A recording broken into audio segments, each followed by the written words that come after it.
ഓം ശ്രീ സായിരാം.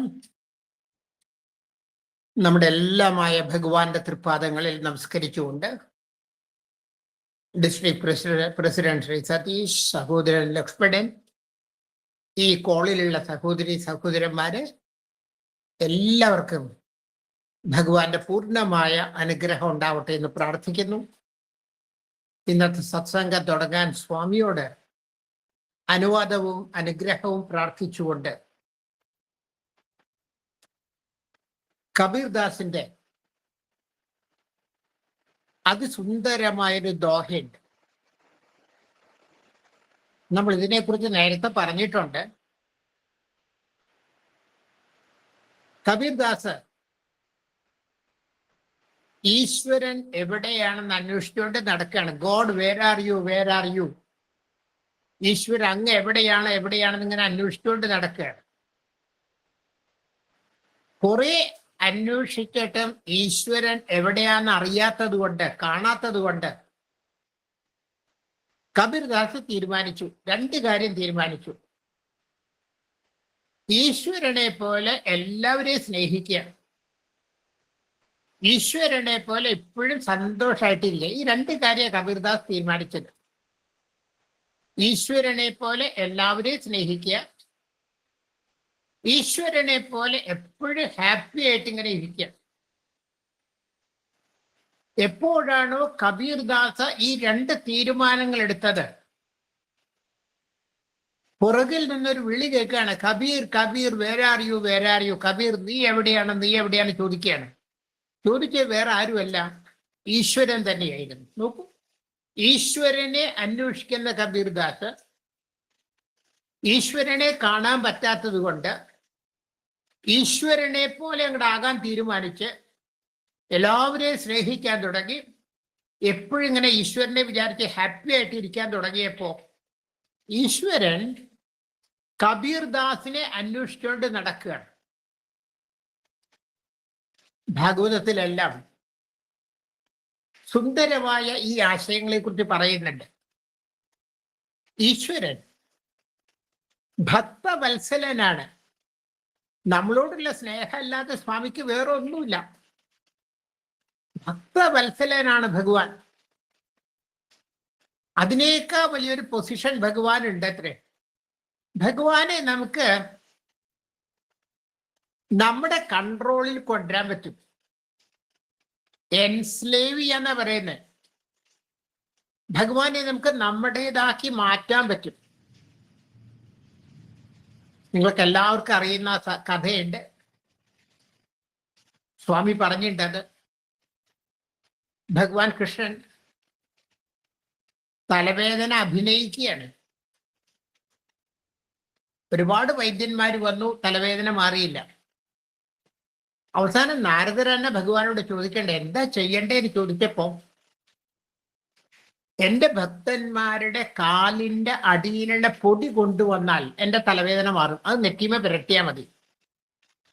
നാരദര് കൊട്ടാരത്തിലുള്ള രാജ്ഞിമാരോടാണ് ആദ്യം ചോദിക്കാൻ പോയത്. അവര് പറഞ്ഞു, ഞാൻ തരില്ല, കാരണം എന്റെ കാലിന്റെ പൊടി ഭഗവാന്റെ നെറ്റിയിൽ പുരട്ടിയാൽ അത് എനിക്ക് പാപമാണ്, എനിക്ക് ദോഷം വരും, ഞാൻ തരില്ല എന്ന് പറഞ്ഞു. ആരും കൊടുത്തില്ല.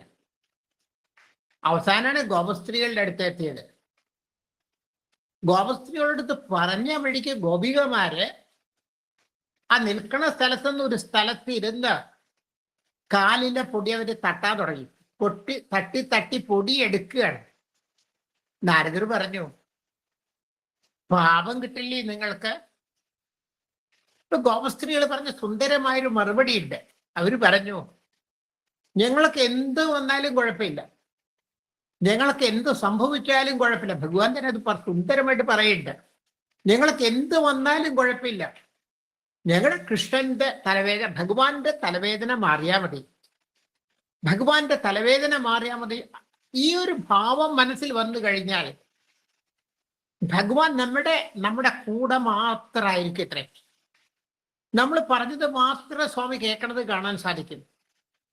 അതുകൊണ്ടാണ് ഭഗവാൻ ഗോപികമാർക്ക് ഗോപസ്ത്രീകളുടെ ഭക്തിയെ കുറിച്ച് ഇത്ര അധികം പറയാനുള്ള കാരണവും. സായി അവതാരത്തിൽ അങ്ങനെ ഒരു സംഭവമുണ്ട്. മധുര ചെട്ടിയാര്, സുബ്രഹ്മണ്യം ചെട്ടിയാര്, സീനിയർ ചെട്ടിയാര്, നമ്മൾ നേരത്തെ പറഞ്ഞിട്ടുള്ളതാണ്. മധുര ചെട്ടിയാര് ഒരു ദിവസം പുട്ടപർത്തിയിൽ വന്ന് സ്വാമിയോട് പറഞ്ഞു, സ്വാമി എനിക്കൊരു ഹോമം നടത്തണം. സ്വാമി ഹോമം നടത്തിക്കോളും. എന്ത് ഹോമം നടത്തേണ്ടത്? ആയുർ ഹോമം, ആയുസ് കൂട്ടാനുള്ള ഹോമം. സ്വാമി ആരുടെ പേരിലാണ് ഹോമം നടത്തേണ്ടത്? സ്വാമിയുടെ പേരില്. സ്വാമി ചോദിച്ചു, എന്റെ പേരിൽ ആയുർ ഹോമോ? ചെട്ടിയാർ പറഞ്ഞു, സ്വാമി ഒരുപാട് പേരുടെ അസുഖങ്ങളൊക്കെ ഈ ദിവ്യ ശരീരത്തിലേക്ക് എടുക്കുന്നുണ്ട്. സ്വാമിയുടെ ശരീരത്തിന് ഈശ്വരന്റെ ശരീരമാണെങ്കിൽ പോലും ഈ പ്രകൃതിക്ക് എതിരായിട്ട് സ്വാമി ഒന്നും ചെയ്യില്ല. അതുകൊണ്ട് അവസാനം സ്വാമി സമ്മതിച്ചു കഴിഞ്ഞ ഭഗവാൻ ഒരു വാചകം പറഞ്ഞു, ഈ ചെട്ടിയാരുണ്ടല്ലോ സ്നേഹം കൊണ്ട് എന്നെ കെട്ടിയിട്ടൊക്കെയെന്ന് പറഞ്ഞു. ചെട്ടിയാര് സ്നേഹം കൊണ്ട് എന്നെ കെട്ടിയിട്ടിരിക്കുകയാണ്. നോക്കൂ, ഭഗവാനെ കെട്ടിയിട്ടിരിക്കുകയാണ്. ഇതല്ലേ ഗോപസ്ത്രീകളെ കുറിച്ച് സ്വാമി പറഞ്ഞത്? സ്നേഹം കൊണ്ട് ഭഗവാനെ അവരുടെ ഹൃദയത്തെ ഇങ്ങനെ കെട്ടിയിരിക്കുകയാണ്. അതുകൊണ്ടാണ് ഭക്തവത്സല എന്നുള്ള സ്ഥാനത്തിനേക്കാൾ ഉയരത്തിലാണത്രേ ഭക്തൻ കെട്ടിയിടുന്ന ഭാവത്തിലേക്ക് ഭഗവാൻ വരുന്നതും സ്വാമി നമുക്കത് പറഞ്ഞു തരുന്നുണ്ട്. വീണ്ടും ഭാഗവത്തിന് ഉദാഹരണമായിട്ട് ഉണ്ണികൃഷ്ണൻ, ഭഗവാൻ കൃഷ്ണൻ ഓടി നടക്കുകയാണ്. ഒരു ഗോപസ്ത്രീ വിളിച്ചിട്ട് പറഞ്ഞു, കണ്ണാ, വിളിച്ചു, ചാണകം ഒരു സ്ഥലത്തുനിന്ന് വേറൊരു സ്ഥലത്തേക്ക് മാറ്റണം. ഈ ഗോപസ്ത്രീ ഭഗവാനോട് പറയാണ്, കണ്ണാ, ഓരോ ബാസ്ക്കറ്റ് ചാണകം എൻ്റെ കയ്യിലേക്ക് എടുത്തു തരുമ്പോഴും ഞാൻ ഓരോ പിടി വെണ്ണ തരാം, ഓരോ ബോൾ വെണ്ണ, പന്ത് പോലെയുള്ള വെണ്ണ ഞാൻ തരാം, ഭഗവാന് തരാം, കണ്ണനും തരാം. സന്തോഷായി. കൃഷ്ണൻ പറഞ്ഞു, ശരി. ഭഗവാൻ കൃഷ്ണൻ, ഉണ്ണികൃഷ്ണൻ ചാണകത്തിന്റെ ഓരോ ബാസ്ക്കറ്റായിട്ട് ഈ ഗോപികയുടെ എനിക്ക് കൊടുക്കുകയാണ്. എണ്ണ തെറ്റി. പിന്നിപ്പോ എങ്ങനെയാ എണ്ണ?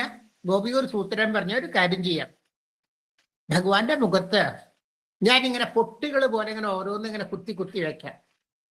അവസാനം കുത്തുകൾ എണ്ണിയാ മതിയല്ലോ, എത്ര ചാണകം മാറ്റി എന്നറിയാൻ, എത്ര വെണ്ണ തരണം എന്നറിയാൻ. ഭഗവാൻ സമ്മതിച്ചു. എന്തുകൊണ്ടാ കുത്തിയത് എന്നറിയോ?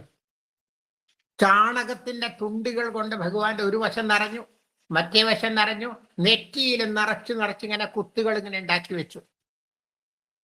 ഭഗവാനെ ഭക്തി കൊണ്ട് തൻ്റേതാക്കി മാറ്റുകയാണ് ഗോപികമാരെ. ഇത് ഭഗവാന്റെ സ്വാമിത് ധാരാളം പറയുന്ന ഈ ചെട്ടിയാര് എന്നെ സ്നേഹം കൊണ്ട് കെട്ടിയിടുക എന്ന് പറയുമ്പോ അത് തന്നെയാണ് സ്വാമി ഭഗവാൻ. അത് വലിയൊരു ഭാവമാണ്. ആ ഭാവത്തിലേക്ക് ഉയരാൻ നമുക്ക് സാധിക്കുമെന്ന് സ്വാമി പറഞ്ഞു തരുന്നുണ്ട്. വേറെ ഓർക്കേണ്ടത്, ഭഗവാനോടുള്ള നമ്മുടെ കണക്ഷൻ എങ്ങനെയാ കൂട്ടുക? ഭഗവാൻ പറയാണ്, ഭക്തിക്ക് വേണ്ടി പ്രാർത്ഥിക്കണ്ട, ഭുക്തിക്ക് വേണ്ടി പ്രാർത്ഥിക്കണ്ട, മുക്തിക്ക് വേണ്ടി പ്രാർത്ഥിക്കണ്ട, ലൗകികമായ കാര്യങ്ങൾക്ക് വേണ്ടി പ്രാർത്ഥിക്കണ്ട, മോക്ഷം കിട്ടാൻ വേണ്ടി പ്രാർത്ഥിക്കണ്ട, ഭഗവാനെ കിട്ടാൻ വേണ്ടി മാത്രം പ്രാർത്ഥിച്ചാൽ മതി. ഇത്ര ഭഗവാനെ കിട്ടാൻ വേണ്ടി മാത്രം പ്രാർത്ഥിക്കുമ്പോ സ്വാമി പറയാണ്, യോഗിമാരും ഗോപികമാരും തമ്മിലുള്ള വ്യത്യാസം എന്താ സ്വാമി പറയുന്നുണ്ട്. മഹർഷിമാര് എത്രയോ കാലമായിട്ട് ഇങ്ങനെ തപസ് ചെയ്തുകൊണ്ടിരിക്കുന്നുണ്ട്. ആ മഹർഷിമാർക്ക് പോലും ഭഗവാന്റെ ദർശനം പലപ്പോഴും കിട്ടാറില്ല. ആ ഭഗവാനാണ് ഗോപികമാരുടെ കൂടെ കളിച്ചുകൊണ്ടിരിക്കണേന്ന് സ്വാമി പറയുന്നുണ്ട്. അപ്പൊ ഈശ്വരനെ സ്വന്തമാക്കാൻ ഗോപികളുടെ മാർഗം തൻ്റെ എല്ലാം കൃഷ്ണനാണെന്നുള്ള വിചാരം. തനിക്ക് എന്ത് പറ്റിയാലും കുഴപ്പമില്ല, കൃഷ്ണൻ സന്തോഷമായിട്ട് ഇരുന്നാൽ മതി എന്നുള്ള ഭാവം. സ്വാമി പറയുന്നു, ഇതാണ് അത്ര ഉദാത്തമായൊരു ഭാവം നമ്മൾ വളർത്തിയെടുക്കേണ്ടത്. രണ്ട് തരത്തിലുള്ള ആൾക്കാരുണ്ട്. ഒന്ന് വിജയിക്കുന്നവര്, രണ്ട് തീരുമാനമെടുക്കാൻ പരാജയപ്പെടുന്നവര്. തീരുമാനം എടുക്കുന്നവരാണ് വിജയിക്കുന്നവര്. നാളെ കാലത്തോട്ട് ഓങ്കാര സുപ്രഭാതം തുടങ്ങണം, നാളെ തൊട്ട് എൻ്റെ സാധന ശക്തിപ്പെടുത്തണം, നാളെ തൊട്ട് ഞാൻ ആരെയും കുറ്റം പറയില്ല, നാളെ തൊട്ട് ഭഗവാൻ പറയുന്ന പോലെയാണ് ഞാൻ ജീവിക്കുക. തീരുമാനങ്ങൾ എടുക്കുകയാണ്. ആ തീരുമാനങ്ങൾ നടപ്പാക്കുമ്പോൾ വിജയം എൻ്റെ ഭാഗത്തായിരിക്കും. രണ്ടാമത്തെ ഗ്രൂപ്പ് ആരാണ്? തീരുമാനങ്ങൾ എടുക്കാൻ പരാജയപ്പെടുന്നവര്. തീരുമാനങ്ങൾ എടുക്കുന്നവരും തീരുമാനങ്ങൾ എടുക്കാൻ പരാജയപ്പെട്ട് നീട്ടി വെക്കുന്നവർ, ഈ രണ്ട് തരം ആൾക്കാരെ ഈ ലോകത്തിലുള്ളൂ. ആധ്യാത്മികതയിൽ അങ്ങനെ തന്നെയാണ്. ഞാൻ ഇന്നു മുതൽ സ്വാമി പറഞ്ഞതുപോലെ ജീവിക്കുള്ളൂ എന്ന് തീരുമാനമെടുത്താൽ നമ്മുടെ വിജയം ഉറപ്പാണ്.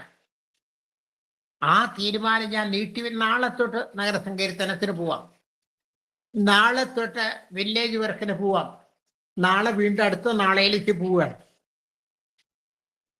അപ്പൊ തീരുമാനങ്ങൾ എടുക്കുക എന്നുള്ളതാണ് സ്വാമി പറഞ്ഞതിന്റെ അടിസ്ഥാനത്തിൽ. തീരുമാനങ്ങൾ എടുക്കുക എന്നുള്ളതാണ് സ്വാമിയുടെ മാർഗത്തിലൂടെ പോകുമ്പോൾ നമ്മൾ ശ്രദ്ധിക്കാനുള്ളത്. പുട്ടപർത്തിയിലെ ഭഗവാന്റെ കുട്ടികളുടെ ഹോസ്റ്റലില് 10 മണിക്ക് ബെല്ലടിച്ചാൽ പിന്നെ ആരും ലൈറ്റ് ഇടാൻ പാടില്ല. ബെല്ലടിച്ചു കഴിഞ്ഞാൽ ലൈറ്റ് ഓഫ് ചെയ്യണം. ഇപ്പൊ രാത്രി ഡിന്നർ കഴിഞ്ഞ് കുറച്ചു നേരം ഇവർ സംസാരിച്ചുകൊണ്ടിരിക്കും. മൂന്ന് കുട്ടികൾ അന്ന് സംസാരിച്ച വിഷയം ഇതായിരുന്നു. നമ്മൾ KG ക്ലാസ്സിൽ പഠിക്കുമ്പോൾ MBA കുട്ടികളാണ്, MBA പഠിക്കുന്ന കുട്ടികളാണ് പറയുന്നത്. നമ്മളെ ചെറിയ ക്ലാസ്സിൽ പഠിക്കുമ്പോൾ, നഴ്സറിയിൽ പഠിക്കുമ്പോൾ നഴ്സറി റൈംസ് ഒക്കെ നമ്മൾ പഠിച്ചിട്ടില്ലേ? അന്നവർ സംസാരിക്കുകയാണ്, നമ്മൾ അന്ന് പഠിച്ച നഴ്സറി റൈംസ് ഒക്കെ നമുക്കിപ്പോ ചൊല്ലാം. ടിങ്കിൾ ടിങ്കിൾ ലിറ്റിൽ സ്റ്റാർ എല്ലാം അവരിങ്ങനെ ചൊല്ലുകയാണ്. അവസാനം ചൊല്ലിയ നഴ്സറി റൈം ഇതായിരുന്നു. കാരണം അപ്പോഴേക്കും ബെല്ലടിച്ചു. കഴിഞ്ഞപ്പോഴേക്കും baa baa black sheep have you any wool? Yes sir, yes sir. നിങ്ങൾക്ക് എല്ലാവർക്കും അറിയാം 3 bags ഫുൾ. ഇവരെങ്ങനെ ചൊല്ലി. ഇത് ഞാൻ പഠിച്ചിട്ടുണ്ടെന്ന് ഒരാൾ പറഞ്ഞു. ആ 3 പേരും ലൈറ്റ് ഓഫ് ചെയ്ത് കിടക്കാനും പോയി. പിറ്റേ ദിവസം ഒരു ദർശനത്തിന് ഇരിക്കുകയാണ്. ഈ 3 വിദ്യാർത്ഥികളെ MBA കുട്ടികളായതോടെ ഒരുമിച്ചാണ് ദർശനത്തിന് ഇരിക്കുക. ഒരേ ഗ്രൂപ്പിലാണ് ഇരിക്കുക. സ്വാമി വന്നു. സ്വാമി ഇവരെ കടന്ന് കുറച്ചങ്ങോട്ട് മുന്നോട്ട് പോയി. മുന്നോട്ട് പോയിട്ട് വീണ്ടും തിരിച്ച് ഇവരെ അടുത്ത് വന്ന് സ്വാമി പറഞ്ഞു, yes sir, yes sir, 3 bags full. ആലോചിക്കണം, തലേ ദിവസം രാത്രി ഉറങ്ങുന്നതിന് മുമ്പ് സീനിയർ ഹോസ്റ്റലില് തങ്ങളുടെ ഡോർമെറ്ററിയിൽ ഇരുന്ന ഈ 3 കുട്ടികൾക്കല്ലാതെ ഇതിനെക്കുറിച്ച് വേറെ ആർക്കും അറിയില്ല. ലോകത്തിൽ, പ്രപഞ്ചത്തിൽ ആർക്കും അറിയില്ല. അന്ന് ആ പറഞ്ഞ ആ നഴ്സറി റൈം, അതിന്റെ അവസാനത്തെ ലൈൻ സ്വാമി ഇവരുടെ മുമ്പിൽ ചൊല്ലുകയാണ്, yes sir, yes sir, 3 bags full. ഒരിക്കൽ കൂടെ സ്വാമി കാണിച്ചു തരികയാണ്. സ്വാമിക്ക് എല്ലാം അറിയാം, സ്വാമി എല്ലാ സ്ഥലത്തും ഉണ്ട് എന്ന് ഭഗവാൻ നമുക്ക് കാണിച്ചു തരികയാണ്. വേറെ നമ്മൾ ഓർക്കേണ്ടത്,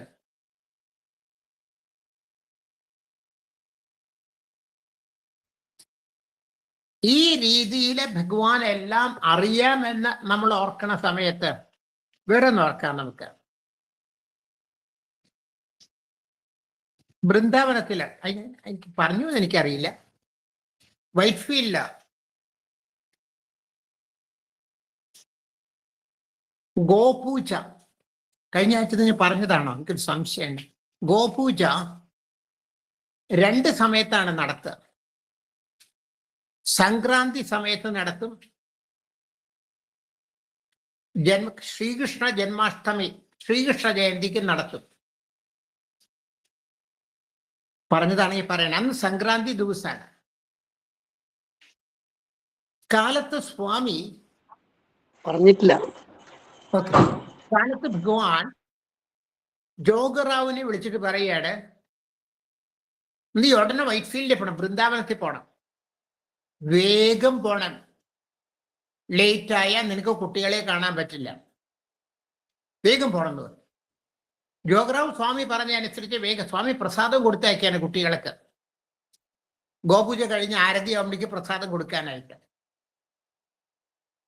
പ്രസാദം കൊണ്ട് ജോഗറാവ് വൈറ്റ്ഫീൽഡിലെ വൃന്ദാവനത്തിലെത്തി. പക്ഷെ അപ്പോഴേക്ക് ആരതി കുട്ടികൾ പോയിട്ടില്ല, ജസ്റ്റ് ആരതി കഴിഞ്ഞിട്ടേ ഉള്ളൂ. ജോഗറാവിനെ കണ്ട വഴിക്ക് കുട്ടികളെ ജോഗറാവിനെ പൊതിഞ്ഞു. ഓടി ജോഗറാവിന്റെ ചുറ്റും കുട്ടികൾ നിൽക്കുകയാണ്.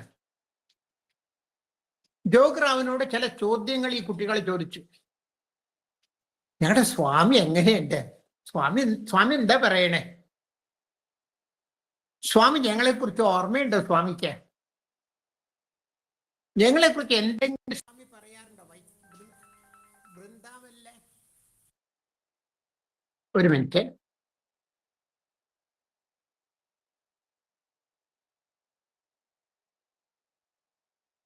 വൃന്ദാവനിലെ കുട്ടികളെ കുറിച്ച് എന്തെങ്കിലും സ്വാമി പറയാറുണ്ടോ? ലാസ്റ്റ് ചോദ്യം ഇതായിരുന്നു. ഇന്ന് സ്വാമി തിരിച്ചു വരിക വൃന്ദാവനിലേക്ക്, പുട്ടപർത്തിന്ന്. എന്നാ തിരിച്ച് വൃന്ദാവനിലേക്ക് വരിക. പ്രസാദമൊക്കെ എല്ലാവർക്കും കിട്ടി. അവരെല്ലാവരും ഡിസ്പേഴ്സ് ചെയ്തു. 2 ദിവസം കഴിഞ്ഞപ്പോൾ അവർ തീരുമാനിച്ചു സ്വാമിക്ക് ഒരു ടെലിഗ്രാം അയക്കാനായിട്ട് തീരുമാനിച്ചു. അവരിടയ്ക്കിടയ്ക്ക് ടെലിഗ്രാം അയക്കും. സ്വാമി പുട്ടപർത്തിയെ പോയാൽ വൈറ്റ്ഫീൽഡിലെ കുട്ടികളെ ടെലിഗ്രാം അയക്കും. സ്വാമി വൈറ്റ്ഫീൽഡിൽ വന്നാൽ പുട്ടപർത്തിയിലെ കുട്ടികളെ സ്വാമിക്ക് ടെലിഗ്രാം അയക്കും. അപ്പൊ ഈ വൃന്ദാവനിലെ ടെലിഗ്രാം അയക്കുന്നതിനൊരു സിസ്റ്റം ഉണ്ട്. എന്താണ് ടെലിഗ്രാമിൽ എഴുതേണ്ടതെന്ന് ഒരു കുട്ടിയാണ് എഴുതുക. ആ കുട്ടി എഴുതി കഴിഞ്ഞാൽ അതെല്ലാവരും ഇരിക്കുന്ന സമയത്ത് ആ ടെലിഗ്രാം സ്വാമിക്ക് അയക്കാനുള്ള ടെലിഗ്രാം വായിക്കും. ഈ കുട്ടികൾക്ക് വായിച്ചു കൊടുക്കും. വായിക്കുന്ന സമയത്ത് മറ്റെല്ലാ കുട്ടികളും എന്തെങ്കിലും മാറ്റം വേണമെങ്കിൽ അവർ പറയും, ഇത് വേണ്ട, ഇങ്ങനെ വേണം, മാറ്റങ്ങളൊക്കെ പറയും. എന്നിട്ടാണ് ഈ ടെലിഗ്രാം അയക്കുക. അന്ന് ഈ ടെലിഗ്രാം എഴുതിയ കുട്ടി ടെലിഗ്രാം വായിക്കുകയാണ്. അവർ ഡിയറസ്റ്റ് സ്വാമി, അത്രയും വായിച്ചുള്ളൂ. ഡേ ടൈമിലാണ്, കാലത്താണ്. അവർ ഡിയറസ്റ്റ് സ്വാമി എന്ന് വിളിച്ച വഴിക്ക് ഒരു കുട്ടി പറയണത് അതേ സ്വാമി വരണു എന്ന് പറഞ്ഞു. നോക്കിയപ്പോൾ സ്വാമിയുടെ കാറ് വരുന്നുണ്ട്. ടെലിഗ്രാം എഴുതിയിട്ടില്ല, ടെലിഗ്രാം അയച്ചിട്ടില്ല. ടെലിഗ്രാമിന്റെ ഡ്രാഫ്റ്റ് തയ്യാറാക്കിയിട്ട് സ്വാമിയെ സംബോധന ചെയ്യുന്ന ഞങ്ങളുടെ ഏറ്റവും പ്രിയപ്പെട്ട ഭഗവാനെ എന്ന് പറഞ്ഞുള്ളൂ. അവർ ഡിയറസ്റ്റ് സ്വാമി എന്ന് പറഞ്ഞുള്ളൂ. സ്വാമി വന്നു. സ്വാമി കാറിൽ നിന്നിറങ്ങുമ്പോ സുന്ദരമായൊരു വാചകം പറഞ്ഞു, നിങ്ങൾ അയച്ച ടെലിഗ്രാം കിട്ടിക്കഴിഞ്ഞു കേട്ടോ എന്ന് പറഞ്ഞു. അയച്ചിട്ടില്ല ടെലിഗ്രാം. സ്വാമി പറയാറില്ലേ, നമ്മൾ സ്വാമിക്ക് ഒരു കത്ത് എഴുതുമ്പോ ഒറിജിനൽ സ്വാമിക്ക് കിട്ടിക്കഴിഞ്ഞു. ഇത്രേ എഴുതുമ്പോ തന്നെ ഒറിജിനൽ ഭഗവാന് കിട്ടിക്കഴിഞ്ഞു. നമ്മൾ കൊടുക്കുന്നത് കോപ്പി മാത്രമാണ്. നമുക്കറിയില്ല ഭഗവാന്റെ ഗ്ലോറി എത്ര ആലോചിച്ചാലും നമുക്കറിയാം. ഇന്ന് 1 മണിക്കൂർ മുമ്പ് തമിഴ്നാട്ടിലെ മുൻ സ്റ്റേറ്റ് പ്രസിഡന്റ് വരദൻ സാറ് വിളിച്ചു. 80 വയസ്സ് കഴിഞ്ഞു അദ്ദേഹത്തിന്. വരദൻ സാറെ വിളിച്ചു പറഞ്ഞു, എന്റെ കാര്യമൊക്കെ അറിഞ്ഞു എന്ന് ചോദിച്ചു. ഇന്നത്തെ സംഭവം പറയുന്നത്. ഞാൻ പറഞ്ഞു, എനിക്കറിയാം വരദൻ സാർ, ഹാർട്ട് ഓപ്പറേഷനൊക്കെ കഴിഞ്ഞില്ലേ? അതല്ല, വൈറ്റ്ഫീൽഡ് ഹോസ്റ്റലിലെ ഹാർട്ട് ഓപ്പറേഷൻ കഴിഞ്ഞു. ഓപ്പൺ ഹാർട്ട് സർജറി ആയിരുന്നു. അത് കഴിഞ്ഞ് അദ്ദേഹം തിരിച്ച് കാഞ്ചീപുരത്ത് സ്വന്തം വീട്ടിലേക്ക് പോയി. തമിഴ്നാട്ടിലെ വീട്ടിൽ കുറച്ച് ദിവസങ്ങൾക്ക് മുമ്പ് അദ്ദേഹത്തിന് നെഞ്ചിൽ വേദന വന്നു. അപ്പൊ അദ്ദേഹം പുട്ടപർത്തിയിൽ വന്ന് പുട്ടപർത്തിയിലെ ഡോക്ടറെ കാണിച്ചു. പുട്ടപർത്തിയിലെ ഡിപ്പാർട്ട്മെന്റ് പറഞ്ഞു, നമുക്കൊന്നും ചെയ്യാൻ പറ്റില്ല, കാരണം ഈ സമയത്ത് നമുക്കിനി ഓപ്പറേറ്റ് ചെയ്യാൻ പറ്റില്ല. അദ്ദേഹം വേഗം ഏറ്റവും പ്രശസ്തമായ ഹോസ്പിറ്റലിലേക്ക് പോയി. അവര് പറഞ്ഞു, നമുക്കത് ചെയ്യാൻ പറ്റില്ല, ബുദ്ധിമുട്ടാണ്, നമുക്ക് ചെയ്യാൻ പറ്റില്ല. ഇനിയിപ്പോ എന്താ ചെയ്യാന്ന് ആലോചിച്ചിട്ടിരിക്കും. അദ്ദേഹത്തിന് ഒരു ഫോൺ കിട്ടുകയാണ്. സായി ഭക്തന്റെ വളരെ സീനിയർ ആയിട്ടുള്ള ഒരാള്, സെൻട്രൽ ട്രസ്റ്റിലുള്ള ഒരാളുടെ ഫോൺ കിട്ടുകയാണ്. ആ ഫോണിൽ പറഞ്ഞു, നിങ്ങള് സായി സതീഷ് ഡോക്ടറെ കാണുന്ന ഇന്ന ഹോസ്പിറ്റലിലത്തെ, അദ്ദേഹത്തിന് സ്വാമി അദ്ദേഹത്തിനോട് പറഞ്ഞു എന്ന് ഇത് ഇപ്പൊ ഉണ്ടായൊരു സംഭവമാണ്. സായി സതീഷ് എന്നുള്ള ഡോക്ടറോട് സ്വാമി പറയുകയാണ്, വരദൻ ആർമിയിൽ ഒരുപാട് ബുദ്ധിമുട്ടിയിട്ടുണ്ട്. ഇത്രയും കാലം എന്റെ ജോലി ചെയ്തുകൊണ്ടിരിക്കുകയായിരുന്നു. അവന്റെ ഓപ്പറേഷൻ നടത്തണം, ബാക്കിയൊക്കെ ഞാൻ നോക്കിക്കോളാം. ഇത് കേട്ട വഴിക്ക് കാഞ്ചീപുരത്തുനിന്ന് ട്രെയിൻ കയറിയിട്ട് അദ്ദേഹം ഈ ഡോക്ടറെ സായി സതീശനെ കാണാൻ പോവുകയാണ്. കാരണം സ്വാമിയാണ് ഡോക്ടറോട് പറഞ്ഞത്. ട്രെയിനിൽ ഇരിക്കുമ്പോൾ ഡോക്ടർ സായി സതീശന്റെ ഫോൺ വരികയാണ്. സർ, വരദൻ സാർ ഇപ്പൊ എവിടെയാന്ന് ചോദിച്ച് ഫോൺ വരികയാണ്. ഞാൻ ട്രെയിനിൽ വരികയാണ്, അങ്ങോട്ട് വരികയാണ്. ആ വന്നോളൂ സ്വാമി, എന്നോട് അങ്ങയുടെ ഓപ്പറേഷൻ നടത്താം. ഓപ്പറേഷൻ കഴിഞ്ഞ് വളരെ സുഖമായി അദ്ദേഹത്തിന്. ഇപ്പോ ഈ ഭഗവാനാണ് നമ്മുടെ കൂടെയുള്ളത്. നമ്മുടെ ഓരോ ചലനങ്ങളും. ഹോസ്റ്റലിലിരുന്ന് ബാബ ബ്ലാക്ക് ഷീറ്റ് 3 കുട്ടികൾ പണ്ടത്തെ ഒരു പാട്ട് പാടിയപ്പോ പിറ്റേ ദിവസം yes sir, yes sir, 3 bags full അവരുടെ അടുത്ത് വന്ന് പറഞ്ഞ ഭഗവാൻ, എല്ലാം അറിയുന്ന ഭഗവാൻ, ഓരോ ചലനങ്ങളും അറിയുന്ന ഭഗവാൻ, നമ്മുടെ ഓരോ കാര്യങ്ങളും വിചാരിക്കുമ്പോഴേക്ക് ചെയ്തു തരുന്ന ഭഗവാനാണ് നമ്മുടെ കൂടെ. അതുകൊണ്ട് നമ്മൾ ആരെ പോലെ ആയിരിക്കണം? ഗോപസ്ത്രീകളെ പോലെ ആയിരിക്കണം. എന്റെ ഭഗവാന്റെ സന്തോഷവും സുഖവും മാത്രം മതി എനിക്ക്. അപ്പോഴാണ് കബീർദാസിന്റെ പിന്നാലെ ഈശ്വരൻ കബീർ നീ എവിടെയാണ് ചോദിച്ചതുപോലെ ഓരോ നിമിഷവും നമുക്ക് ഭഗവാന്റെ സംഭാഷണവും സ്പർശനവും എല്ലാം നമുക്ക് കാണാൻ പറ്റും, കേൾക്കാൻ പറ്റും, അനുഭവിക്കാൻ പറ്റും. ഇന്ന് ഞാൻ 1 മണിക്കൂർ മുമ്പ് കിട്ടിയൊരു ഫോൺ സന്ദേശമാണ്. തമിഴ്നാട്ടിലെ മുൻ state president Shri Varadan sir, അദ്ദേഹത്തിന്റെ സ്വാമിയാണ് പറയുന്നത്, ഇദ്ദേഹത്തിന്റെ ഓപ്പറേഷൻ നടത്താൻ ഇപ്പോ കുറച്ച് ദിവസങ്ങൾക്ക് മുമ്പ്. ഭഗവാൻ എവിടെയും പോയിട്ടില്ല, ഭഗവാൻ നമ്മുടെ കൂടെയുണ്ട്. ഫിസിക്കൽ ഫോമിലുള്ള ഭഗവാനേക്കാൾ ശക്തമായിട്ട് ഭഗവാൻ, അതുകൊണ്ട് സ്വാമി ഒരിക്കൽ പറഞ്ഞു, കാണുന്ന മരത്തിനേക്കാൾ വലുതാണ് കാണാത്ത വേരുകള്. കാണുന്ന മരത്തിനേക്കാൾ പ്രാധാന്യമുണ്ട് കാണാത്ത വേരുകൾക്ക്. സ്വാമി കുട്ടികളോട് പറഞ്ഞു, കാണുന്ന സ്വാമിയേക്കാൾ ശക്തിയുണ്ട് നിങ്ങളുടെ കണ്ണുകൊണ്ട് കാണാൻ പറ്റാത്ത സ്വാമിക്ക് എന്ന ഭഗവാൻ ഒരിക്കൽ പറയണ്ടേ. ഈ ഭഗവാന്റെ മഹിമ ഓർത്തുകൊണ്ട് ഈ അവസരം നമുക്ക് ഉപയോഗിക്കാനായിട്ട് നമുക്ക് സാധിക്കണം. വേറെ ഓർക്കേണ്ടത്, സ്വാമി അത് ടെലിഗ്രാം കിട്ടിയെന്ന് മാത്രമല്ല പറഞ്ഞത്. സ്വാമി അതിസുന്ദരമായിട്ട് ഇവരോട് പറയുകയാണ്, ജോഗ്രാവിന്റെ അടുത്ത് ഭഗവാൻ എങ്ങനെയുണ്ട് ഞങ്ങളുടെ സ്വാമി എന്ന് ചോദിച്ച സമയത്ത്, ഞങ്ങളെ കുറിച്ച് സ്വാമിക്ക് എന്തെങ്കിലും പറയാറുണ്ടോ? ഞങ്ങളെ ഭഗവാൻ ഓർമ്മയുണ്ടോ? എന്നാ സ്വാമി പുട്ടപർത്തിന്ന് വൈറ്റ് ഫീൽഡിലേക്ക് തിരിച്ചു വരിക എന്നൊക്കെ ചോദിച്ച സമയത്ത് സ്വാമി ഇവരുടെ കുട്ടികളോട് പറയാണ്, എനിക്ക് ഗോപസ്ത്രീകൾ ചോദിച്ചതാണ് എനിക്ക് ഓർമ്മ വന്നത്. ഗോപസ്ത്രീകൾ ഉദ്ധവരെ ഭഗവാൻ കൃഷ്ണൻ ഗോപികമാരുടെ അടുത്തേക്ക് അയക്കുന്നുണ്ട്. ഗോപികമാരെ നല്ല കാര്യങ്ങൾ പഠിപ്പിക്കാൻ വേണ്ടിയാണ് അയച്ചത്. ഉദ്ധവരെ കണ്ട സമയത്ത് ഗോപികമാരെ ജോഗ്രാവിന്റെ ചുറ്റും വിദ്യാർത്ഥികൾ ഓടിക്കൂടിയതുപോലെ ഉദ്ധവരുടെ ചുറ്റും ഓടിക്കൂടുകയാണ് ഗോപസ്ത്രീകളെല്ലാം. ചോദിച്ചു, ഞങ്ങളുടെ ഭഗവാൻ എങ്ങനെയുണ്ട്?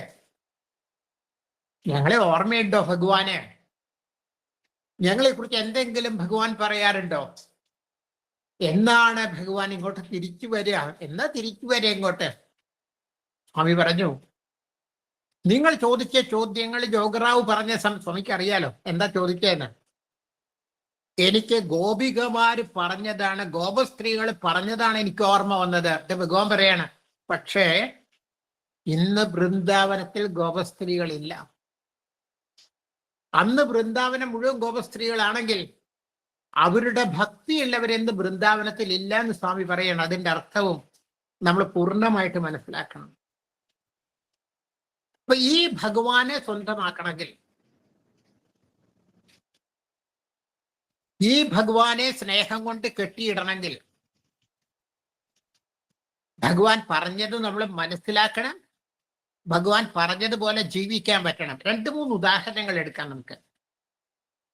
സ്വാമിയുടെ ലീലകൾ മാത്രം കേട്ടാൽ പോരല്ലോ. സ്വാമി പറയുന്നു, നമ്മുടെ കോഡ് ഓഫ് കോണ്ടക്റ്റിലെ പെരുമാറ്റ ചട്ടങ്ങളിൽ 8ാമത്തേത്, ആരെയും കുറ്റം പറയരുതോ, ആരെയും ക്രിട്ടിസൈസ് ചെയ്യരുത് എന്ന് ഭഗവാൻ പറയുന്നുണ്ട്. സ്വാമി ഗംഭീരമായിട്ട് ഇത് വിശദമാക്കി തരുന്നുണ്ട്. സ്വാമി പറയാണ്, നിങ്ങൾ ആരെങ്കിലും കുറ്റം പറയുകയാണെങ്കിൽ അത് പാപമാണ്. പാപം എന്നുള്ള വാക്ക, സിന്നുള്ള വാക്കാ സ്വാമി ഉപയോഗിച്ചത്. കാരണം നിങ്ങൾക്ക് അതിനുള്ള അധികാരമില്ല. വേറൊരാളെ കുറ്റം പറയാനുള്ള അധികാരം നിങ്ങൾക്കില്ല. നിങ്ങൾക്ക് ഇല്ലാത്ത അധികാരം നിങ്ങൾ ചെയ്യുമ്പോൾ നിങ്ങൾ ചെയ്യുന്നത് പാപമാണ്. സ്വാമി രണ്ടാമത് പറഞ്ഞു, ആരെങ്കിലും നിങ്ങളെക്കുറിച്ച് കുറ്റം പറയുമ്പോൾ നിങ്ങൾ എന്തിനാണ് വിഷമിക്കുന്നത്? ആ കുറ്റം പറയുന്നത് നിങ്ങളുടെ ശരീരവുമായി ബന്ധപ്പെട്ട് നിങ്ങൾ ചെയ്ത എന്തെങ്കിലും കാര്യങ്ങളാണെങ്കിൽ, ശരീരവുമായി ബന്ധപ്പെട്ട കാര്യങ്ങളാണെങ്കിൽ നിങ്ങൾ എന്തിനു വിഷമിക്കണം? കാരണം ശരീരം അസ്ഥിരമാണ്, ശരീരം സ്ഥിരമല്ല. അവര് കുറ്റം പറഞ്ഞത് ആത്മാവിനെ സംബന്ധിച്ചാണെങ്കിൽ ഇതേ ആത്മാവ് തന്നെയാണ് അവരുടെ ഉള്ളിലിരിക്കുന്നത്. അതുകൊണ്ട് അവർ കുറ്റം പറയുന്നത് അവരെ തന്നെയാണ്, നിങ്ങളെയല്ല. ആരെങ്കിലും നമ്മൾ കുറ്റം പറയരുത് എന്ന് ഭഗവാൻ പറഞ്ഞു. കാരണം അത് പാപാണ്, നമുക്ക് അതിനുള്ള അധികാരമില്ല.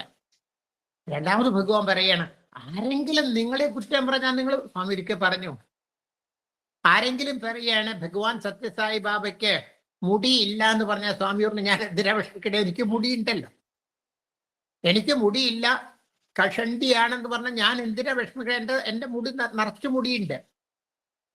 ഇനി ആരെങ്കിലും പറയാണ് ഭഗവാന് കിരീടം പോലെ മുടിയുണ്ട് എന്ന് പറഞ്ഞാൽ ഞാൻ എന്തിനാ വിഷമിക്കട്ടെ, അവർ പറഞ്ഞ് സത്യമാണ്, എനിക്ക് കിരീടം പോലെയല്ല മുടിയുണ്ട്.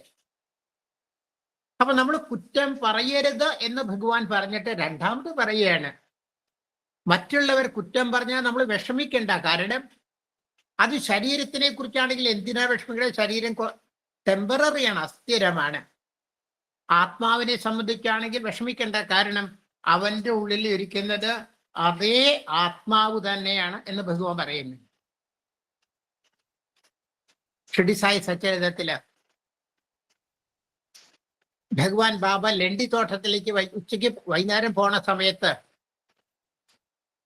വേറൊരാളെ കുറ്റം പറഞ്ഞ ഒരാളെ വിളിക്കുന്നുണ്ട്. നീ ഇങ്ങോട്ട് വാന്ന് പറഞ്ഞ് വിളിക്കുന്നുണ്ട്. ഷിർഡി സായി സച്ചരിതം വായിക്കുന്നവർക്ക് അറിയാം. ഒരു പന്നി വേസ്റ്റ്, വൃത്തികെട്ട സാധനങ്ങളൊക്കെ തിന്നോണ്ട് നിൽക്കുകയാണ്. ഭഗവാൻ ബാബ കുറ്റം പറഞ്ഞ ആളോട് പറയുന്നുണ്ട്, നീ ചെയ്തത് മുഴുവൻ ഈ പന്നി ചെയ്യുന്നത് പോലെയാണ്. അടുത്ത വാചകം വളരെ പ്രധാനപ്പെട്ടതാണ്. നീ ഇങ്ങനെ ചെയ്യുകയാണെങ്കിൽ ഈ ഷിർഡി നീ എന്നെ എങ്ങനെയാ സഹായിക്കാൻ പറ്റുകയെന്ന് ചോദിക്കുന്നുണ്ട്. ഷിർഡി ബാബയാണ് സായി സച്ചരിതത്തിലുണ്ട്. നീ ഇങ്ങനെ കുറ്റം പറഞ്ഞുകൊണ്ടിരിക്കുകയാണെങ്കിൽ ഈ ഷിർഡിക്ക്, ഭഗവാൻ ബാബയ്ക്ക്, ഷിർഡി ബാബയ്ക്ക് എങ്ങനെയാണ് നിന്നെ സഹായിക്കാൻ പറ്റുക? അതുകൊണ്ടാണ് സ്വാമി കുറ്റം പറയരുതെന്ന് ഭഗവാൻ പറയാനുള്ളത്. നമ്മുടെ ഗുണത്തിന് വേണ്ടിയാണ് എന്ന് നമ്മൾ ഓർക്കണം. അടുത്തത് ഭഗവാൻ എന്തുകൊണ്ടാണ് നമ്മൾ കുറ്റം പറയുന്നത്? എനിക്കിപ്പോ ആരെങ്കിലും കുറ്റം പറയണമെങ്കിൽ എന്താണ് കാരണം? സ്വാമി രണ്ട് കാരണങ്ങളാണുള്ളത്. ഒന്ന് ഞാൻ എന്നുള്ള ഭാവമാണ്, രണ്ട് അസൂയയാണ്. കുറ്റം പറയാനുള്ള രണ്ട് കാരണങ്ങൾ, ഒന്നിലോ ഇഗുവാണ് അല്ലെങ്കിൽ അസൂയയാണ്. ഇത് രണ്ടും ആധ്യാത്മിക യാത്രയ്ക്ക് ദോഷകരമാണ്. ഇത് രണ്ടും ആധ്യാത്മിക യാത്രയ്ക്ക് ദോഷകരാണ് എന്ന് ഭഗവാൻ പറഞ്ഞു തരുന്നുണ്ട്. സ്വാമി ഒരു ഉദാഹരണം, നമുക്ക് എല്ലാവർക്കും അറിയുന്ന ഒരു ഉദാഹരണം ഭഗവാൻ പറയുന്നുണ്ട്. നല്ലത് കാണൂ, പക്ഷെ നമ്മൾ നല്ലതല്ല കാണാറ്. ഭഗവാൻ കൃഷ്ണൻ ദുര്യോധനോട് പറഞ്ഞ, ദുര്യോധന എവിടെയെങ്കിലും പോയിട്ട് നല്ലൊരാളെ കൊണ്ടുവരാൻ പറയുന്നുണ്ട്. ദുര്യോധനൻ തിരിച്ചു വന്ന് പറയണ, ഞാൻ എല്ലാ സ്ഥലത്തും നോക്കാം, ഒക്കെ ചീത്ത ആളുകളാന്ന് പറയുന്നുണ്ട്. ധർമ്മപുത്രരെ വിളിച്ച് പറയും, ധർമ്മജൻ എവിടെയെങ്കിലും പോയിട്ടൊരു ചീത്ത ആളെ കൊണ്ടുവരാൻ പറയും. സ്വാമി പറഞ്ഞതാണ്, ചീത്ത ആളെ കൊണ്ടുവരാൻ പറയുന്നുണ്ട്. ധർമ്മജൻ തിരിച്ചു വന്ന് പറയുന്നുണ്ട്, ഭഗവാനെ ചീത്ത ആളി ലോകത്തിലുള്ള എല്ലാവരും നല്ലവരാന്ന് പറയുന്നുണ്ട്. ഇപ്പൊ നമ്മൾ ദുര്യോധനെ പോലെ ആകണോ ധർമ്മജനെ പോലെ ആവണോ എന്നുള്ള നമ്മുടെ മുമ്പിലുള്ള ചോദ്യം. ഭഗവാൻ എപ്പോഴും ധർമ്മജന്റെ കൂടെയായിരിക്കും, ഒരിക്കലും ദുര്യോധന്റെ കൂടെയല്ല, നമുക്കറിയാം. അതുകൊണ്ടാണ് ഭഗവാൻ ആരെയും കുറ്റം പറയരുത്, കുറ്റം കേട്ടാൽ അതിൽ റിയാക്ട് ചെയ്യരുത് എന്ന് പറയാനുള്ള കാരണവും അത് തന്നെയാണ്. ഒരു വാചകത്തിൽ സ്വാമി കുറ്റം പറയാനുള്ള കാരണം പറയുന്നുണ്ട്.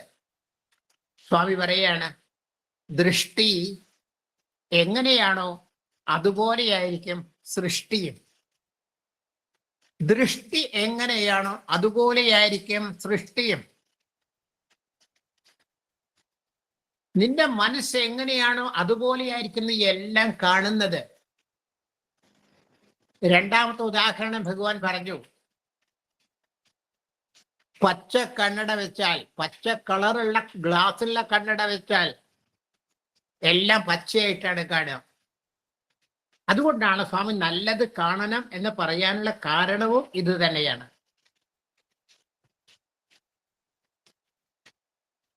സ്വാമി രണ്ടാമത് പറയുകയാണ്, പഠിപ്പിക്കുകയാണ് നമ്മളെ, എല്ലാവരെയും സ്നേഹിക്കണം, എല്ലാവർക്കും സേവനം ചെയ്യണം, ലവ് ഓൾ സെർവ് ഓൾ. ഭഗവാൻ അതിന്റെ കാരണം പറയാണ്, നീ ആരെങ്കിലും ഒരാളെ സ്നേഹിച്ചാൽ, ആരെങ്കിലും ഒരാളെ സേവിച്ചാൽ, നീ എന്നെയാണ് സ്നേഹിക്കുന്നത്, നീ എനിക്കാണ് സേവനം ചെയ്യുന്നത്.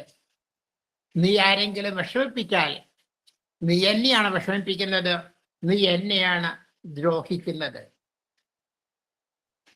അടുത്തത് വളരെ പ്രധാനപ്പെട്ട സ്വാമി പറയാണ്, നിങ്ങളുടെയൊക്കെ ജീവിതം ഓസിലേറ്റ് ചെയ്യണം, ഈ വാച്ചിന്റെ പെൻഡുലം പോലെ ആടിക്കൊണ്ടിരിക്കുകയാണ്. ഈ പെൻഡുലത്തിന്റെ ഒരു സൈഡിൽ ലോകമാണ്, ഒരു സൈഡിൽ ഈശ്വരനാണ്. ലോകത്തിന്റെയും ഈശ്വരന്റെ ഇടയിൽ നമ്മുടെ ലൈഫ് ഇങ്ങനെ ആടിക്കൊണ്ടിരിക്കുകയാണ്. ഭഗവാൻ പറയാണ്, ഈശ്വരന്റെ കൂടെ നിൽക്കുമ്പോ ചെറിയൊരു പ്രശ്നം ഉണ്ടായാൽ മതി, നമ്മൾ ഉടനെ ലൗകികമായ കാര്യങ്ങളിലേക്ക് പോവുകയാണ്, ഈശ്വരനെ വിട്ട് ഇങ്ങോട്ട് പോവുകയാണ്. ഇത് മനസ്സിലാവാൻ സ്വാമി നല്ലൊരു ഉദാഹരണം പറഞ്ഞു തരുന്നുണ്ട്. ഒരു മൃദംഗം, മ്യൂസിക് കൊട്ടുന്ന മൃദംഗം, മൃദംഗത്തിന്റെ ഉള്ളിൽ എങ്ങനെ ഒരു എലി പെട്ടിപ്പോയി, എലി, റാറ്റ്. ഈ എലി മൃദംഗത്തിന്റെ ഉള്ളിൽ പെട്ടപ്പോ ഒരു സൈഡ് മൃദംഗം കൊട്ടിയാൽ എലി അപ്പുറത്തേക്ക് ഓടും, അടുത്ത സൈഡിൽ കൊട്ടിയാൽ എലി ഈ സൈഡിലേക്ക് ഓടും. എലി അങ്ങോട്ടും ഇങ്ങോട്ടും ഓടുന്ന പോലെയാണത്രേ ലൗകികമായ കാര്യങ്ങളിലും സ്പിരിച്വൽ കാര്യങ്ങളിലും നമ്മൾ ചിലപ്പോൾ ലൗകികമായ കാര്യങ്ങൾ, ചിലപ്പോൾ ഈശ്വരന്റെ കാര്യങ്ങൾ, ഇങ്ങനെ ഈ എലിയെ പോലെ നമ്മൾ ഓടിക്കൊണ്ടിരിക്കുകയാണ്. ഭഗവാൻ നമുക്ക് പറഞ്ഞു തരുന്നുണ്ട്.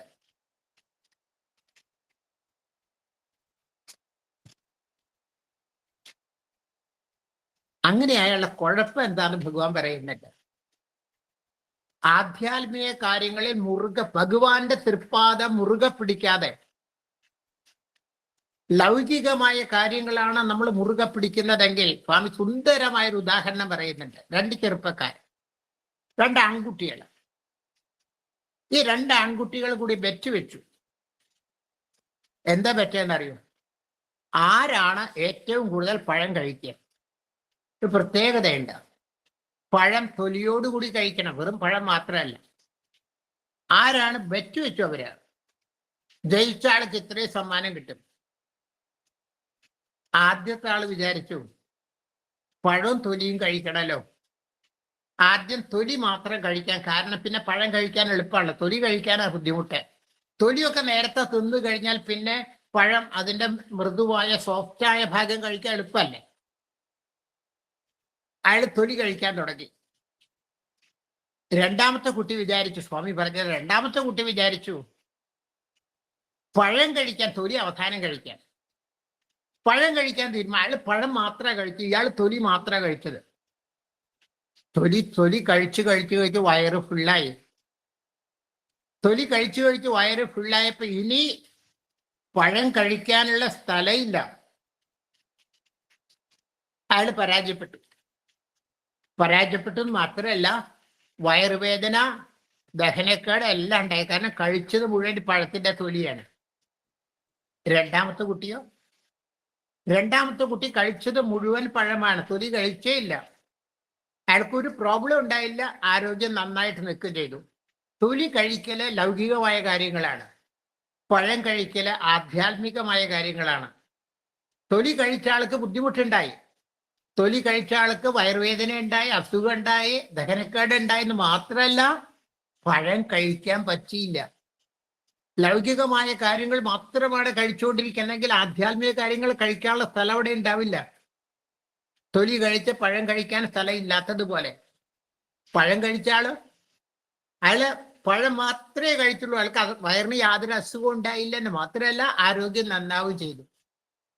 ലളിതമായ ഈ ഉദാഹരണത്തിലൂടെ ഭഗവാൻ പറയുകയാണ്, നമ്മൾ സ്വീകരിക്കേണ്ടത് ലോകത്തിനെ അല്ല, നമ്മൾ സ്വീകരിക്കേണ്ടത് ഈശ്വരനെയാണ് എന്ന് ഭഗവാൻ നമ്മളെ ഓർമ്മിപ്പിക്കുകയാണ്.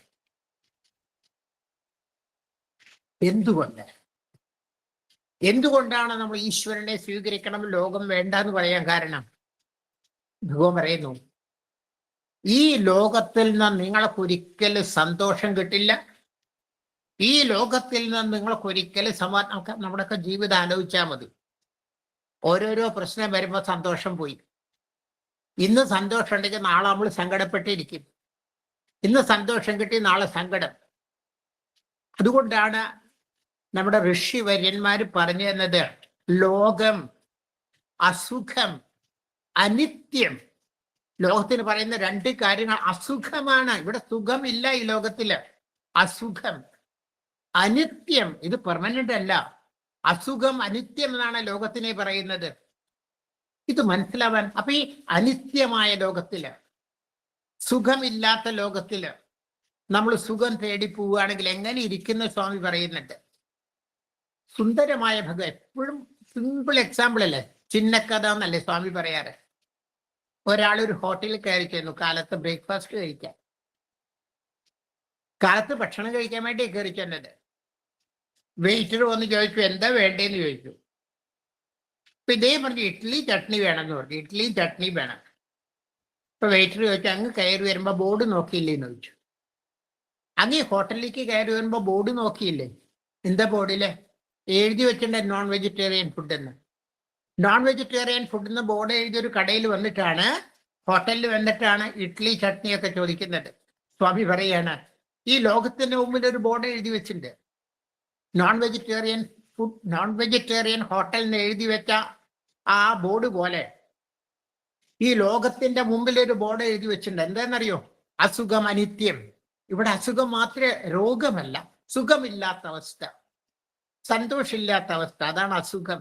അനിത്യം, ഇത് നിത്യം. ഇവിടെ ഒന്നും നിത്യമല്ല, ഒന്നും പെർമനന്റ് അല്ല, അസ്ഥിരമാണ്. അസ്ഥിരമാണ് ഇവിടെ. അപ്പൊ നോൺ വെജിറ്റേറിയൻ ഹോട്ടലിന് എഴുതിയ സ്ഥലത്ത് കയറിയിട്ട് മസാല ദോശ ഒഴിക്കുന്ന പോലെ, ഇഡ്ഡലി ചോദിക്കുന്ന പോലെയാണ് ഈ ലോകത്തിലേക്ക് കയറി വന്ന സുഖവും ആനന്ദവും സമാധാനവും ഒക്കെ വേണമെന്ന് പറഞ്ഞെന്ന് ഭഗവാൻ മനസ്സിലാവാൻ വേണ്ടി ലളിതമായിട്ട് നമുക്ക് പറഞ്ഞു തരുന്നുണ്ട്. ഭഗവാൻ പറയാണ് എന്താ ചെയ്യേണ്ടത്. സ്വാമി ഭഗവത്ഗീതയിലെ ഭഗവാൻ കൃഷ്ണൻ, സായി കൃഷ്ണൻ അന്ന് പറഞ്ഞത്, 5000 കൊല്ലങ്ങൾക്ക് മുമ്പ് പറഞ്ഞത്. സ്വാമി പറയണ എന്താ ചെയ്യേണ്ടതെന്നുള്ള ചോദ്യത്തിന് സ്വാമി തിങ്ക് ഓഫ് മീ, എന്നെ കുറിച്ച് ചിന്തിക്കുക, നീ വർഷിപ്പ് മീ, എന്നെ ആരാധിക്കുക, ഇമ്മേഴ്സ് ഇൻ മീ, എന്നിൽ അങ്ങോട്ട് മുങ്ങിക്കിടക്കുക, നീ സറണ്ടർ ടു മീ, എല്ലാം എന്നിലേക്ക് അർപ്പിക്കുക. 4 കാര്യങ്ങളാണ് ഭഗവാൻ കൃഷ്ണൻ ഈ ലൗകികമായ കാര്യങ്ങളിൽ നിന്ന് രക്ഷപ്പെടാൻ വേണ്ടി സായി കൃഷ്ണൻ നമുക്ക് പറഞ്ഞു തരാണ്. അന്ന് ഭഗവാൻ കൃഷ്ണൻ അർജുനന് പറഞ്ഞു കൊടുത്തത്. സ്വാമി പറയാണ് തിങ്ക് ഓഫ് മീ. എപ്പോഴും സ്വാമി പറഞ്ഞല്ലേ, നീ എപ്പോഴാണോ എന്നെ ചിന്തിക്കുന്നത് അപ്പോഴെല്ലാം ഞാൻ നിന്നെ ചിന്തിച്ചുകൊണ്ടിരിക്കുകയായിരിക്കും. നമ്മൾ എപ്പോഴാണോ ഭഗവാനെ കുറിച്ച് ചിന്തിക്കുന്നത് അപ്പോഴെല്ലാം സ്വാമി നമ്മളെ കുറിച്ച് ചിന്തിച്ചുകൊണ്ടിരിക്കുകയായിരിക്കും. എത്ര ശക്തിയായിട്ടാണോ നമ്മൾ ഭഗവാനെ കുറിച്ച് ചിന്തിക്കുന്നത് അത്ര ശക്തിയായിട്ട് സ്വാമി നമ്മളെ കുറിച്ച് ചിന്തിച്ചുകൊണ്ടിരിക്കുകയായിരിക്കും. Think of me, think of me.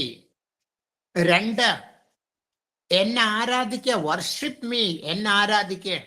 3, immerse in me, എന്നിൽ അങ്ങോട്ട് മുങ്ങിക്കിടക്ക്, എന്നിൽ മുങ്ങിക്കിടക്ക്.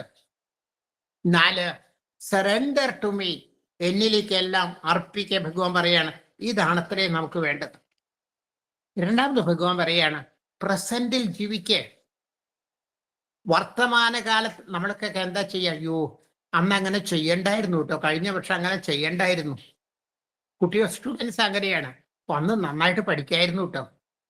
സ്വാമി പറയാണ് പാസ്റ്റ് ഈസ് പാസ്റ്റ്, കഴിഞ്ഞു, പാസ്റ്റ് പോയി കഴിഞ്ഞു, ഞാൻ അതിനെക്കുറിച്ച് ചിന്തിച്ചിട്ട് കഴിഞ്ഞു, ഒന്നും മാറ്റാൻ പറ്റില്ല. Past is past, future is uncertain. Future, ഭാവി എന്താന്ന് ആർക്കും അറിയില്ല. ഒരു ജോത്സ്യനും കൃത്യമായിട്ട് പറയാൻ പറ്റില്ല ഭാവി എന്താന്നുള്ളത്. ഇങ്ങനെ വരാൻ സാധ്യതയുണ്ടെന്നേ പറയുള്ളൂ, കാലാവസ്ഥ പറയണത് പോലെ. ഇപ്പൊ കഴിഞ്ഞ കാലം ഇനി വിഷമിച്ചിട്ട് കാര്യമില്ല, അതിനെക്കുറിച്ച് ദുഃഖിച്ചിട്ട് കാര്യമില്ല.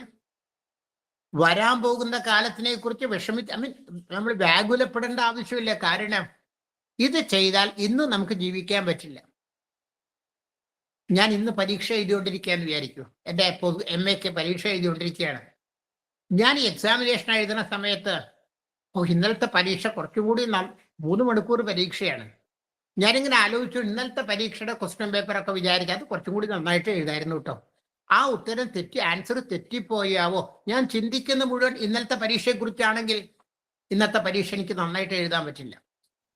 ഇന്നത്തെ പരീക്ഷ ഞാൻ എഴുതിക്കൊണ്ടിരിക്കുമ്പോൾ നാളത്തെ പരീക്ഷയെക്കുറിച്ച് ചിന്തിക്കണേ, നാളെ എന്തൊക്കെ ക്വസ്റ്റ്യനാ വരികയാവോ, എൻ്റെ സമയം ഇങ്ങനെ പോയിക്കൊണ്ടിരിക്കുകയാണ്, നാളെ എന്തൊക്കെയാ വരികയാവോ. അതുകൊണ്ടാണ് സ്വാമി പറഞ്ഞത് ഇന്നലെയെക്കുറിച്ച് ദുഃഖിക്കണ്ട, നാളെയെക്കുറിച്ച് വേവലാതിപ്പെടേണ്ട, ഇന്നിൽ ജീവിക്ക്, പ്രസന്റിൽ ജീവിക്ക്. കാരണം പ്രസന്റ് നിനക്കുള്ള ഈശ്വരന്റെ പ്രസന്റ് ആണ്. അല്ലെങ്കിൽ നമുക്ക് ഇന്നത്തെ പ്രസന്റിൽ ജീവിച്ചില്ലെങ്കിൽ പ്രസന്റ് പോലും നമുക്ക് നഷ്ടപ്പെടും അത്രേ. കാരണം രണ്ടും ചെയ്തിട്ട് യാതൊരു പ്രയോജനവുമില്ല.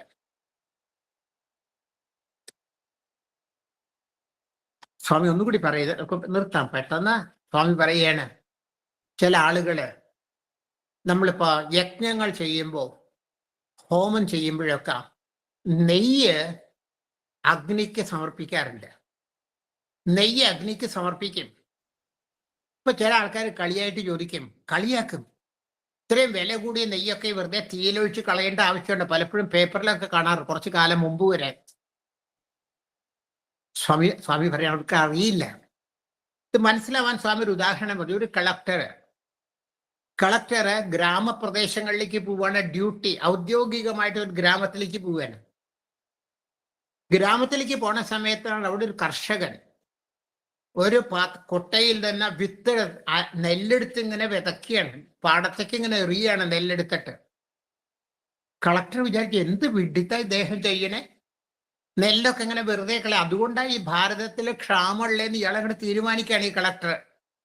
അദ്ദേഹത്തിനെ വിളിച്ചിട്ട്, താൻ എന്താ ചെയ്തുകൊണ്ടിരിക്കുന്നത്, ഇത്രയും വില കൂടിയ നെല്ല് വെറുതെ ഇങ്ങനെ കളയാണോ ചെയ്യുന്നത്?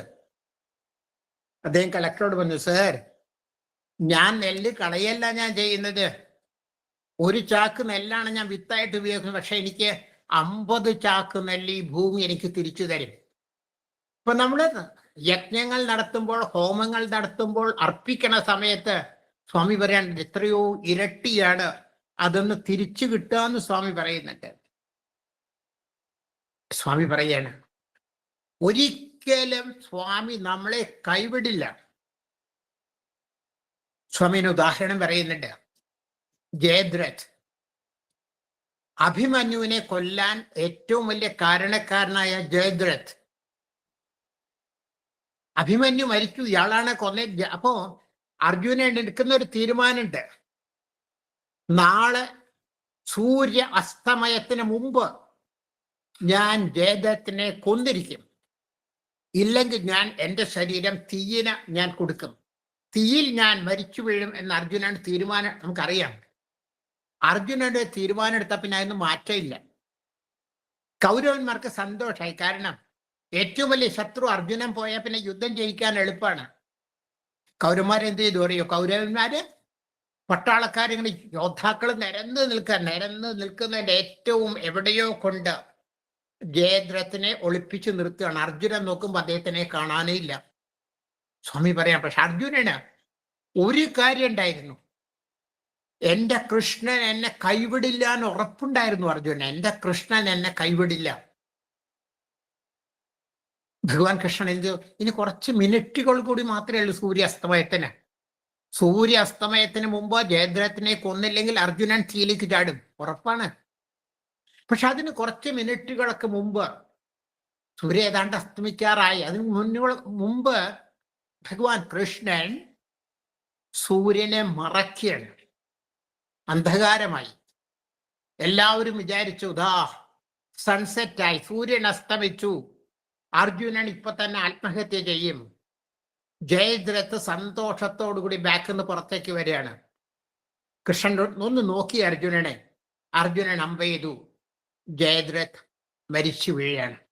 ഭഗവാൻ പറഞ്ഞു, ആരാണോ ഈശ്വരനെ പൂർണ്ണമായിട്ട് പിടിക്കുന്നത്, അവസാന നിമിഷമാണെങ്കിൽ പോലും ഈശ്വരൻ സ്വാമി കൈവിടില്ല എന്ന് സ്വാമി നമ്മൾക്ക് പറഞ്ഞു തരുന്നുണ്ട്.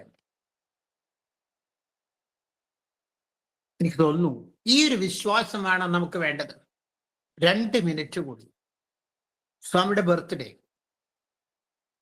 ബർത്ത്ഡേക്ക് മഹാസമാധിയൊക്കെ കഴിഞ്ഞിട്ടുള്ള ബർത്ത്ഡേ, എല്ലാവർക്കും സ്വീറ്റ് കിട്ടി, പ്രസാദം, മധുരം, ലഡ്ഡു കിട്ടി. സഞ്ജയ് സാനി സാറിന്റെ പ്രഭാഷണം നിങ്ങൾ കേട്ടാൽ അത് കാണാൻ പറ്റും. ലഡ്ഡു കിട്ടിയ സമയത്ത് സഞ്ജയ് സാനി സാർ സാധാരണ മധുര പലഹാരങ്ങൾ കഴിക്കാറില്ല. ഇപ്പൊ സാറിനറിയാം, ഹോസ്റ്റലിൽ ഒരു കുട്ടിയുണ്ട്, സ്വീറ്റ് ഭയങ്കര ഇഷ്ടമാണ്. സാറിന് കിട്ടിയ ലഡ്ഡു ആ കുട്ടിക്ക് കൊടുക്കുക. ആ കുട്ടിക്ക് കിട്ടിയ 1 മിനിറ്റ് കഴിഞ്ഞപ്പോൾ മഹാസമാധിയുടെ തൊട്ടടുത്ത് നിന്നൊരാൾ പറയുകയാണ്, എനിക്ക് പ്രസാദം കിട്ടിയില്ല, എനിക്ക് തരുമോ എന്ന് ചോദിക്കുകയാണ്. ഈ പ്രസാദം കൊടുത്തു. പ്രസാദം കൊടുത്ത വഴിക്ക് അദ്ദേഹത്തിനെ കാണാനില്ല. കിട്ടിയ വഴിക്ക് ഇദ്ദേഹത്തിനെ കാണാതെ ഹോസ്റ്റലിൽ വന്ന് സഞ്ജയ് സാനി സാർ വാർഡനാണ് പറഞ്ഞു, സാറേ ഞാനത് കൊടുത്ത വഴിക്ക് അദ്ദേഹം ഡിസപ്പിയർ ചെയ്തു എന്ന് പറഞ്ഞു. ഈ കുട്ടി ആലോചിക്കാൻ തുടങ്ങി. ബാലവികാസ് സ്റ്റുഡന്റ് ആയിരിക്കുമ്പോൾ ആദ്യമായിട്ട് ഒരു യൂത്ത് ഗ്രൂപ്പിന്റെ കൂടെ വേറെ ആരുമില്ല, യൂത്ത് ഗ്രൂപ്പ് കൊണ്ടുവന്നു. ഇയാളെ വേണമെന്ന് പറഞ്ഞപ്പോൾ ഇയാൾ വന്നു. ഇയാൾക്ക് വരാൻ ആഗ്രഹം കൊണ്ടുവന്നു. എല്ലാവരും നമുക്കറിയാം അക്കോമഡേഷൻ ചിലപ്പോൾ ലേറ്റ് ആവും കിട്ടും. വലിയ ഗ്രൂപ്പ് വന്നാൽ അക്കോമഡേഷൻ കിട്ടാൻ വേണ്ടി എല്ലാവരും പുറത്തിരിക്കുകയാണ്. അപ്പൊ ആരോ പറഞ്ഞു, സ്വാമി ഇതാ ദർശനം കൊടുക്കുക. ഈ കുട്ടിയുടെ ഒറ്റ ഓട്ടാണ്. ദർശനം കഴിഞ്ഞ് തിരിച്ചു വന്നപ്പോഴും ഇവരുടെ അക്കോമഡേഷൻ റെഡി ആയിട്ടില്ല. പക്ഷെ ഒരു കുഴപ്പമുണ്ടായി, ഈ കുട്ടിയുടെ ബാഗ് കാണാനില്ല. ബാഗ് കാണാനില്ല. അപ്പൊ ഈ ഗ്രൂപ്പ് ലീഡർ ഇയാളെ കുറച്ച് ചീത്ത പറഞ്ഞു, താൻ യൂത്ത് അല്ല, എന്നിട്ട് തന്നെ കൊണ്ടുവന്നു, ഇനി ഞാൻ കൊണ്ടുവരില്ല എന്നൊക്കെ പറഞ്ഞു. ആ സമയത്താണ് ഒരാൾ വന്നു നിന്റെ പേര് ഇതാണോ നിന്റെ ബാഗ് എന്ന് വെച്ച് ഈ ബാഗ് കൊടുക്കുകയാണ്. അത് എന്റെ ബാഗ് ഇതാണ്. അത് കഴിഞ്ഞ് സേവാദളായിട്ട് പുട്ടപർത്തിയിൽ വന്നു. ഈ കുട്ടി സേവാദളായിട്ട് പുട്ടപർത്തിയിൽ ഗോപുരം ഗേറ്റിലാണ് ഡ്യൂട്ടി കിട്ടിയത്. മനസ്സിൽ വലിയ ആഗ്രഹം, സ്വാമി ഒന്ന് കാണണം, സ്വാമി ദർശനത്തിന് വരെയാണ്, ഒന്ന് കാണണം ഭഗവാനെ. സ്കാർഫ് ഊരി വെച്ച് സഞ്ജയ് സാനി സാറിന്റെ അടുത്ത സമയത്ത് പ്രഭാഷണത്തിലുള്ളതാണ്. സ്കാർഫ് ഊരി വെച്ച് ദശാവതാരം ഗേറ്റിലെത്തി. അവിടെ നിന്നാൽ സ്വാമി വരുന്നത് കാണാമല്ലോ. ദശാവതാരം ഗേറ്റിലുള്ള സേവാദൾ പറഞ്ഞു, ഇവിടെ നിൽക്കാൻ പറ്റില്ല എന്ന് പറഞ്ഞു. അപ്പോഴാണ് അകത്തുനിന്ന് ഒരാൾ വന്ന് ഈ കുട്ടിയോട് എന്താ വേണ്ടതെന്ന് ചോദിച്ചു. എന്താ വേണ്ടത്? എനിക്ക് ദർശനം കിട്ടണം, വരാൻ പറഞ്ഞ അകത്തേക്ക് കൊണ്ടുപോകണം. ഒരു സ്ഥലത്ത് ഇരുത്തി കൊടുത്തു. സഞ്ജയ് സാനി സാറ് ലഡ്ഡു കൊടുത്തു. പെട്ടെന്ന് 1 നിമിഷം കൊണ്ട് പോയി, ആള് കണ്ടില്ല പിന്നെ എന്ന് പറഞ്ഞപ്പോഴാണ് അന്ന് രാത്രി പിറ്റേ ദിവസം കാലത്ത് വന്ന് സാറിനോട് പറഞ്ഞു, സാർ ഞാൻ ഇന്നലെ രാത്രി ഉറങ്ങിയിട്ടില്ല. സാർ എന്ത് ഉറങ്ങാഞ്ഞിട്ട്? സാർ എനിക്ക് പറയാൻ ഒരു കാര്യമുണ്ട്. അന്ന് ബാഗ് കൊണ്ടുവന്ന ആള്, നിന്റെ ബാഗാണോ എന്ന് ചോദിച്ച് ബാഗ് കൊണ്ടുവന്ന ആള്, സാറ് തന്നെ ലഡ്ഡു കൊടുത്തില്ലേ ആ ആള്, ഞാൻ സേവാദൾ ഡ്യൂട്ടിക്ക് വന്നപ്പോ എന്നെ കൊണ്ട് അകത്ത് ദർശനത്തിന് കൊണ്ടുപോയി ആള്. സാർ ഇയാളെല്ലാം ഒരാളായിരുന്നു, ആ മുഖം ഒന്ന് തന്നെയായിരുന്നു. രോമം എഴുന്നേറ്റ് നിന്ന് രോമാഞ്ചം ഉണ്ടായിട്ട് മാത്രമേ ഇത് നമുക്ക് പറയാൻ പറ്റൂ, ചിന്തിക്കാൻ പറ്റും. ഇതാണ് നമ്മളുടെ ഭഗവാൻ. അതുകൊണ്ട് എന്താണോ സ്വാമി പറഞ്ഞത് അതനുസരിച്ച് നമുക്ക് ജീവിക്കാൻ സാധിക്കണം.